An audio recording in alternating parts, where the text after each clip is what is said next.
habari. Habari za asubuhi, habari za mchana, habari za jioni. Mwiriwe cyangwa se mwaramutse bitewe naho uherereye ku isi. Ushobora no kuvuga ngo mwiriwe mute, habari za mchana, cyangwa se habari za asubuhi, mwaramutse mute. Ushobora kuvuga ngo habari za jioni, mugoroba se umeze gute, mwiriwe neza ku mugoroba, nijoro. Ayo ni amagambo ushobora gukoresha. Ndaje rero twigane ururimi rw'Igiswahili. Urarukunda ndabizi cyane. Ubu ngubu dutangiye na audio, ariko uko uzajya urushaho kubikunda, mpendwa musikilizaji, wowe udukurikiye, inshuti yacu, uko uzajya ukunda uru rurimi rw'Igiswahili, tuzarushaho gukomeza tukuzanire na video, tujye twandika ubibone, ariko dutangiye na audio kugira ngo nibura ubashe kumva icyerekezo cy'uru rurimi. Turahera ku Giswahili cyoroheje cyane cyo kuramukanya, gusuhuzanya. Mamkizi. Dusubiremo. Mamkizi. Ngaho subiramo. Mamkizi. Vifungu tofauti vya mamkizi. Vifungu tofauti vya mamkizi. Ni uburyo butandukanye bwo gusuhuzanya. Ubu ngubu rero iki Giswahili tugiye kwigisha ni Igiswahili sanifu. Kiswahili sanifu. Igiswahili gikosotse cyiza cyane. Mamkizi darasani. Greetings mu Cyongereza. Mamkizi ubishyize mu Cyongereza bavuga greetings. Darasani hano harimo ijambo darasa bivuga ishuri. Noneho twongeyeho kariya kajambo ni bita biranga ahantu. Darasani mu ishuri.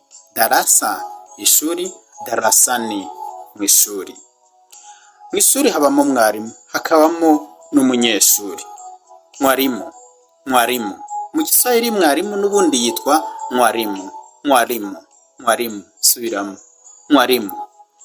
Aratangira rero, agiye kuganiriza abanyeshuri asanze mu ishuri. Habari za asubuhi. Arabasuhuje. Mwaramutse mute? Amakuru ya mu gitondo. Habari za asubuhi. Ubundi mu Giswahili habari ni amakuru. Arimo arabaza amakuru ya mu gitondo. Habari za asubuhi. Abanyeshuri bitwa gute mu Giswahili? Bavuga wanafunzi. Iyo dushize mu bumwe tuvuga mwanafunzi.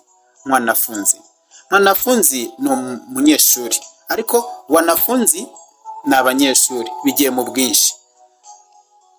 Abanyeshuri bagiye kubaza mwarimu umaze kubasuhuza. Nzuri. Baramwikiriza. Nzuri. Ahangaha ndagira ngo dukosore. Abavuga muzuri mu bikosore, mujye muvuga ngo nzuri. Ni nzuri.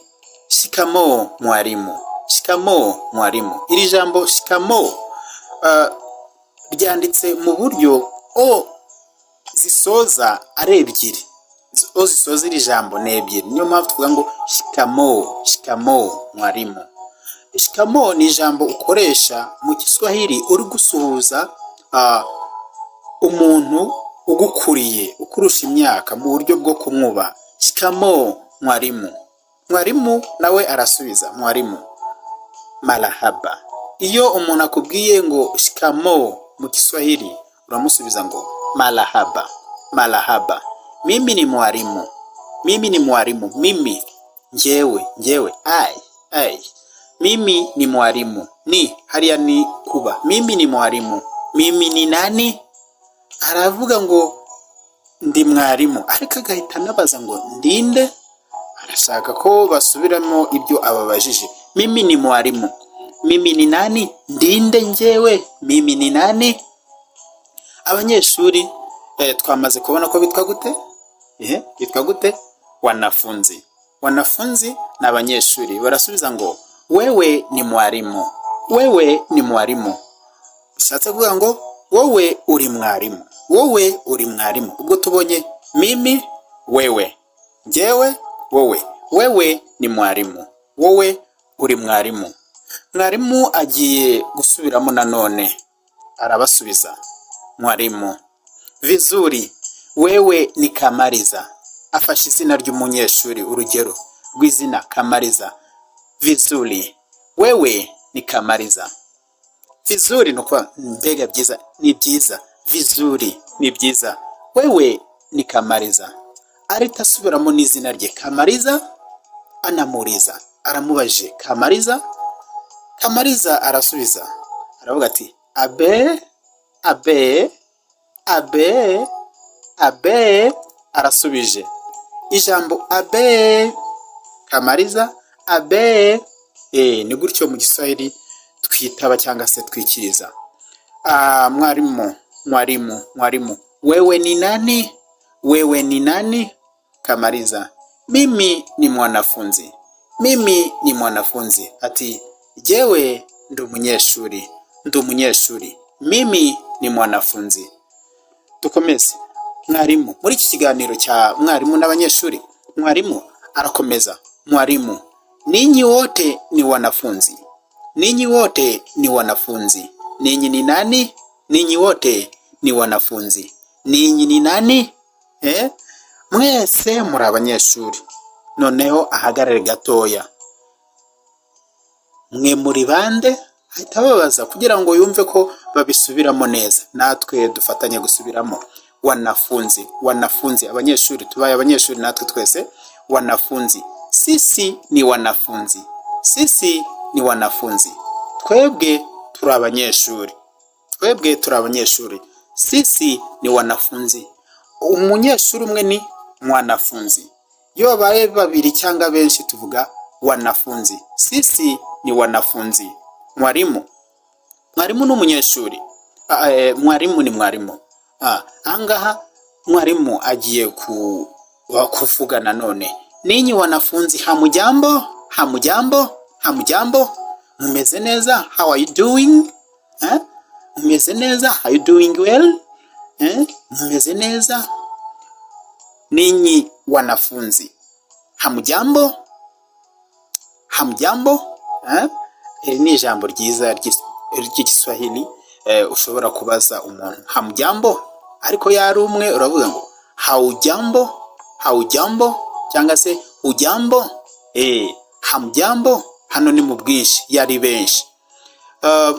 Wanafunzi, abanyeshuri barasubiza sisi hatujambo. Yo muri benshi muravuga ngo sisi hatujambo, ariko yuri umwe uravuga ngo mimi si jambo, mimi si jambo.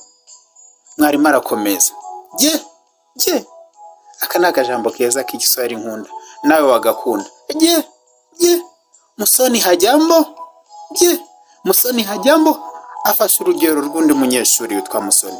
Musoni hajambo? Musoni ari mu ishuri arasubiza si jambo mwalimu, si jambo mwalimu, mimi mzima.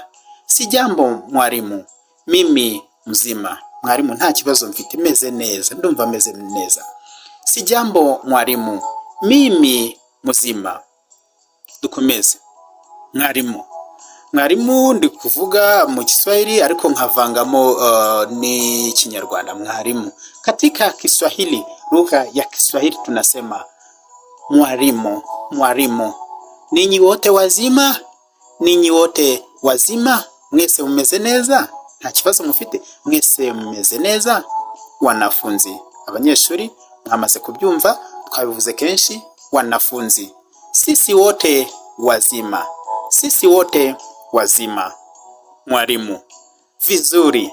Abanze kuvuga ngo twese nta kibazo dufite, tumeze neza. Mwalimu akavuga ngo vizuri, vizuri. Kengele inalia. Kwaheri. Kengele inalia. Kwaheri. Ngo inzogera iravuze. Inalia, kulia. Kulia ni ukuvuga inzogera iravuze. Ariko ushobora no kuvuga ngo mtoto analia. Tuzabibona ko tuzagenda twigira imbere mu rurimi rwacu, tuzabibona. Mtoto analia. Kengele inalia. inalia. Mtoto analia, umwana ararize. Ariko hano yarinze agira tuvuga ko ivuze, ntabwo tuba tuvuze ko irize. Kwaheri ni ijambo ukoresha uvuga bye bye. Kwaheri bye. Abanyeshuri bitwa gute? Ni wanafunzi. Kwaheri mwalimu. Kwaheri mwalimu. Noneho tushobora no dusoza twerekeza ku musozo, dushobora kubona musamiyati ni inyunguramagambo. Musamiyati ushobora kuba wenda wumvise ijambo rishyashya ahangaha, cyangwa se ari n'ubwa mbere utangiye ururimi rw'Igiswahili. Iyo tuvuze ngo shikamo ni tamko la kumsalimia mtu anayekuzidi umri katika miaka. Ni uburyo usuhuza umuntu ukurusha imyaka umwubashye. Shikamo, ndabasohoje. Shikamo. Igisubizo ni marahaba. Jibu la kukubali heshima. Hapa ni jibu la kukubali heshima. Jibu rero ni igisubizo. Jibu ni igisubizo. Iyo uvuze ngo ni jibu la kukubali ni ukwemera. Heshima. Kengele twayivuze haruguru, twayisobanuye ni kifaa. Mu Kiswahili rero iyo hari ijwi wanditse kabiri cyangwa se vowel ugakurikiranya vowels, ingombajwi iyo zikurikiranya ari ebyiri uratinda nawe. Kifaa ntabwo wavuga ngo kifa. Uravuga kifaa kinachotoa sauti kubwa. Ni kifaa kinachotoa sauti kubwa. Ni igikoresho, instrument. Ni kifaa kinachotoa sauti kubwa, gitanga urusaku, kivuga cyane, sauti kubwa. Reka dusoreze ahangaha. Ugize amatsiko tuzakomeza tugende tubona izindi ndamukanyo, uburyo wasuhuza andi magambo yo mu Giswahili meza cyane. Ni isomo rirerire tuzabona ku buryo tuzagera aho rwose abanyeshuri mudukurikiye mwumva rwose ururimi rutangiye kuza, ukaba watinyuka ukavuga Igiswahili ndetse n'izindi ndimi muri rusange. Mu buryo muhtasari summary, uburyo wenda dufata umwanzuro dusoza, twavuga nk'incamake. Muhtasari dushobora nko kuvuga wenda mimi, wewe, yeye. Mimi, wewe, yeye. Yewe, wowe, we. Ngenga ya mbere y'ubumwe, ngenga ya kabiri y'ubumwe, ngenga ya gatatu y'ubumwe. Noneho twajya mu bwinshi, aho mu Kiswahili wavuga ngo nafsi ya kwanza katika umoja, nafsi ya pili katika umoja, na nafsi ya tatu katika umoja. Tujye mu bwinshi. Mimi hugeuka sisi, irahinduka sisi. Noneho tugakomeza tukabona ko wewe hugeuka ninyi cyangwa se nyinyi, tuzabibona. Noneho yeye hugeuka wao.